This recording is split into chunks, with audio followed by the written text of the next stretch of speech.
So in this video, we're going to conclude our look at functions. And you remember from the last video where we had this pretty simple function. We started out with this function that displays a menu. And really that leads us to an interesting observation. Whoops, I have a little problem with my keyboard here. There's really two types of functions at a high level. One is it performs a task. And then the second one, the second type, is it returns a value. And that's what we're going to look at today, is functions that return a value. Now, this function here, the print menu function, it performs a task, doesn't it? It prints something to the menu. It prints a menu to the screen. It could just as easily save something to a file, or it could do any number of things. It doesn't have to involve printing to the screen, but that's really all it does. And this is why we call this a void function. It doesn't return something. And what do we mean when we say return something? If you remember, this was a function that we created last time, and it prints out whatever name is being fed into it. So if Bob Smith is fed into it, or Josh Bond is fed into it, then that's really what it prints. We can run this, and you can see the first call and then the second call, the names that were printed. And again, this is the first type of function. This performs a task. And any printing that happens, it happens within the function itself. But what if, instead of printing it from here, we return, it's saying I don't really need the parentheses, and it's right. What if we return the value? And you think, well, return it to where? Well, what if we return it to here? Let's go ahead and delete this second call, just for simplicity. What if we return it to here? If it's being returned to the caller, right? This is the caller. This calls the greet function. Then if it returns a value, if a value is coming back, if we can draw an arrow from this function back down to here, or the return value back down to here, then we should be able to store it in a variable, right? It only makes sense. If a function is returning a value, we should be able to capture or store that value. And that's what we're trying to do here with message. So let's print this out. Let's print message. If we run this, it appears to do the same thing. But interestingly, before we were printing it from here because the function didn't return anything. In this case, the function is returning a what? String. A string that says hi and whatever you feed into it. Before, it returned nothing. And it was just printing from the function itself. Now you might ask, well, which is the better way? And the better way here is the second way in terms of programming best practices. And you think, well, why is that? But because this is, we've locked ourselves into printing when we do it like this, or in the previous version of this function, we were locking ourselves into printing down here. But what if we don't want to print this message? What if we'd rather store it in a file or store it in a database? We'd have to create yet another function.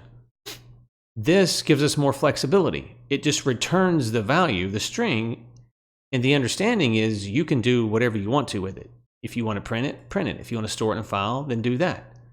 Store it in a database, that's fine.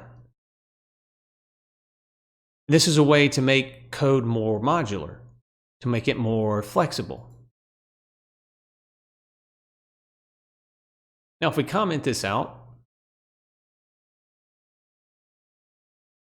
we'll go through a couple more examples to make sure we have a really good grasp of this. let's say we want to generate a random number.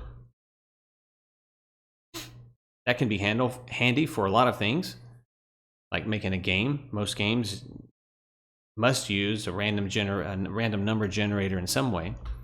Well, let's see, get random. Let's call our function get random, and our number, it needs some boundaries, right? We can't just ask the computer to give us a random number, because if there's no boundaries, it could be between 0 and infinity. So, or the upper limits of a data structure or a data type. Let's see. Let's say between, well, let's pass it in as parameters into the program. So we can say number equals, and in this chapter, the book goes over random numbers. Now, the random, it's complaining because we haven't imported this yet. And you think, well, why do we have to import it? Well, the functionality just doesn't work because we want it to. It works because someone, somewhere in Python development, created a whole random library. They've done all the hard work for you. And those methods, those functions already exist in a library. But Python, our program, doesn't know where those libraries are. It doesn't understand. It's saying, when you say random, I don't know what you're talking about offhand. You need to help me understand what library you're referencing. So we click import here. It puts import. Now, it really shouldn't be listed down here in the file. We want this up top. It's always good to have all your import statements at the very top. We're importing another library, another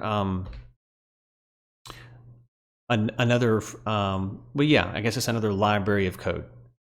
We're importing that so we can use random. And again, random just didn't fall out of the sky one day. It doesn't work magically because it's called Python. It works because someone coded this in Python for you, so you wouldn't have to create your own random number generator.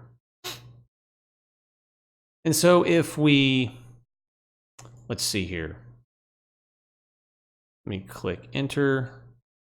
Yeah, let me just, let's start by just printing this to the screen. We can just say the number is, and this type of function is really the number one function up here. This is performing a task. We'll start here for simplicity.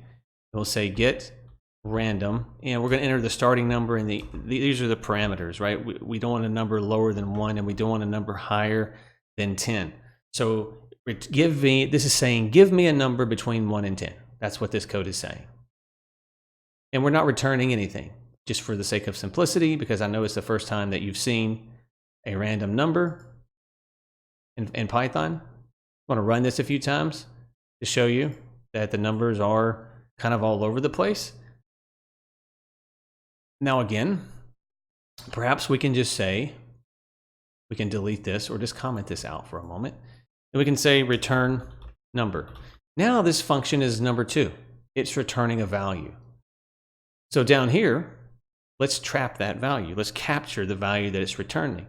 So let's say random number equals. So when this function runs, we plug in 1, we plug in 10.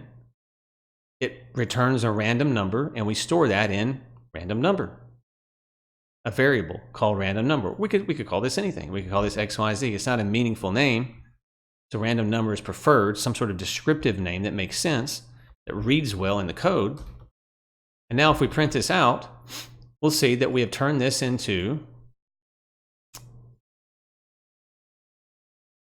a function that returns a value instead of just performing a task. Now there's something else I want to point out here too. We can simplify this code up here even further. We can delete this, but also look at this number variable. We're storing this random number that's generated between the start and end number that you supply, but we only reference it one time. It's kind of a red flag in programming. It's not an error. It's not something that's inherently horrible, but it is a clue that we really, truly don't need this line. What we can do is copy this right here and paste it in place of number. So now we never actually reference the number variable because we don't need it. We can just return the number generated by the random function that the Python creators created. The Python creators created the random function right here that we imported at the top. We can just return whatever value that is. There's no good reason to store that temporarily in a variable called number and then return. Why not just return the number directly that's generated by the random number generator?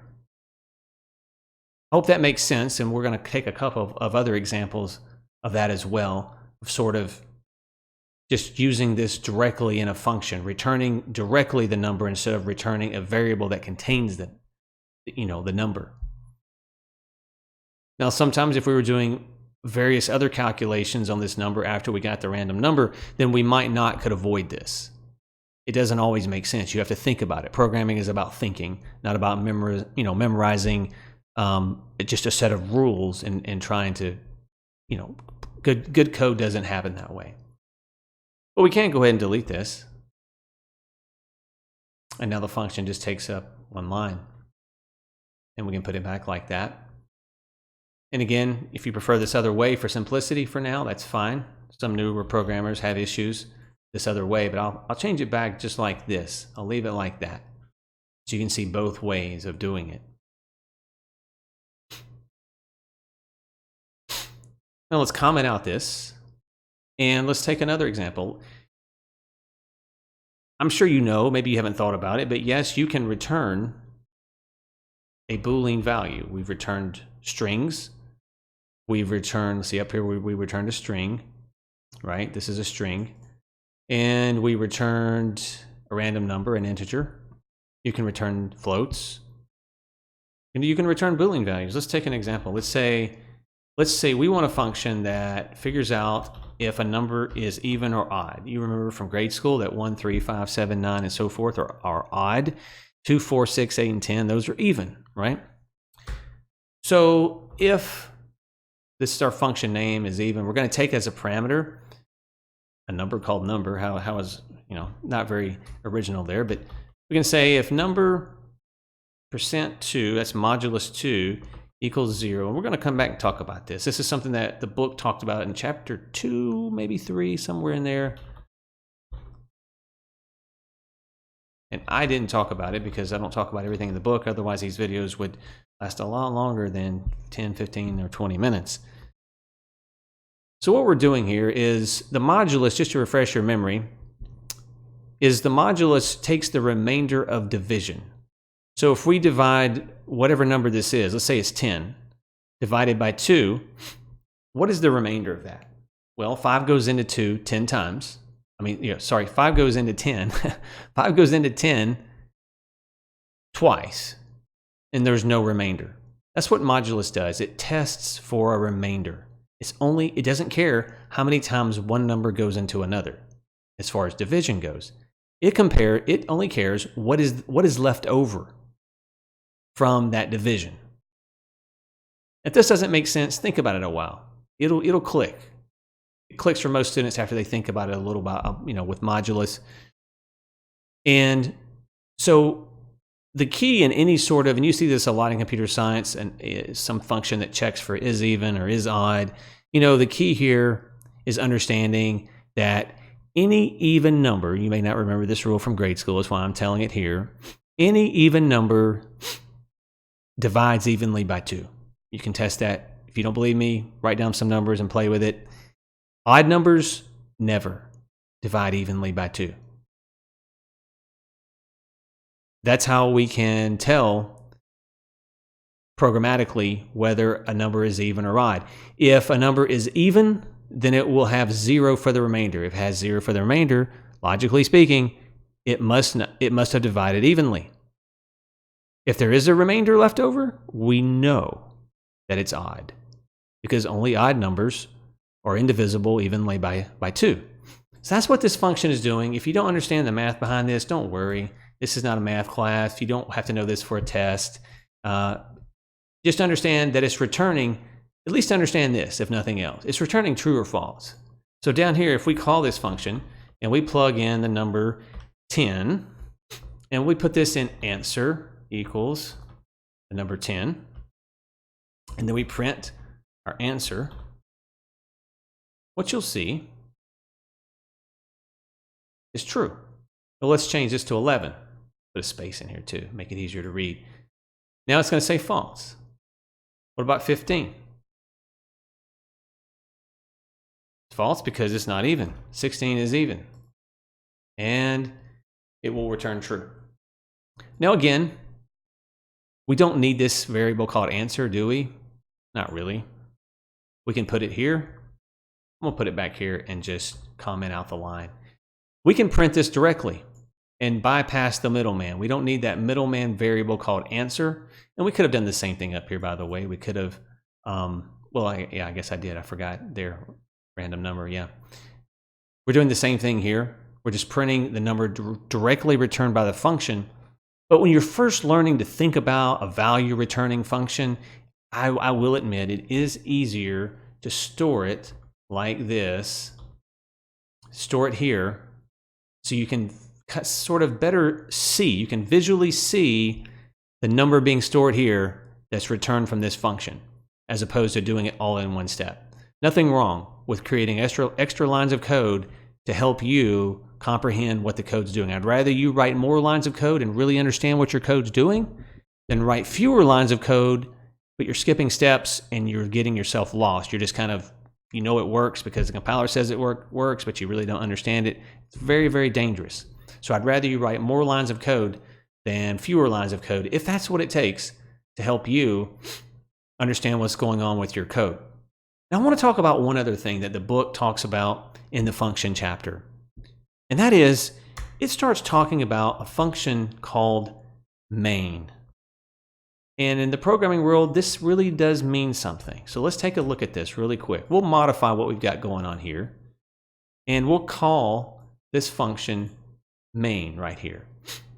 Now we have two functions. And you think, well, this is really confusing. Well, this is our function up here that does something special, right? Is even, we can use this any number of times in our program. But traditionally, with any language, Python, C#, C++, Java, there is a function called main. And it's explicit. In Python, it's implied.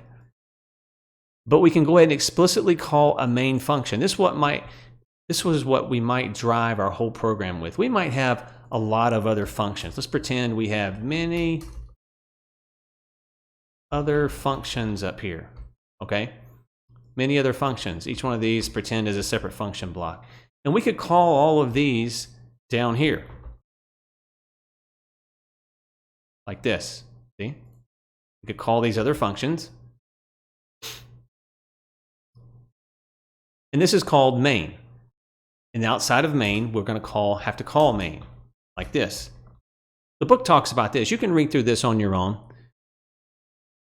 But the bottom line is, the main program is driven from here. It calls other functions like this, and pretend like there's more functions. And then the program first looks to main, and it calls main, and then main calls, in turn, is even. And let's pretend maybe there is another one called is odd, or is prime for is prime number. It could be anything.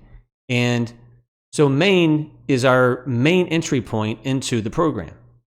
And by convention, a lot of the time in computer science and programming, we will see something like this. Main will go up top. See, I copied or cut and pasted it up there. And then we still have the main call down here. See how we can rearrange them like that? And it still prints the same thing. I think that's the point the book is making, and I just wanted to highlight this really quick, that you can have a main function which has in turn references to all of the functions that you made in your program functionality, and then at one point in time you call main, which kicks it off like a football game where they kick off the ball, and that starts a domino effect of events. That's what happens here. First this is called, then it prints the answer, and then maybe other functions are called and it does other things, and eventually the program ends.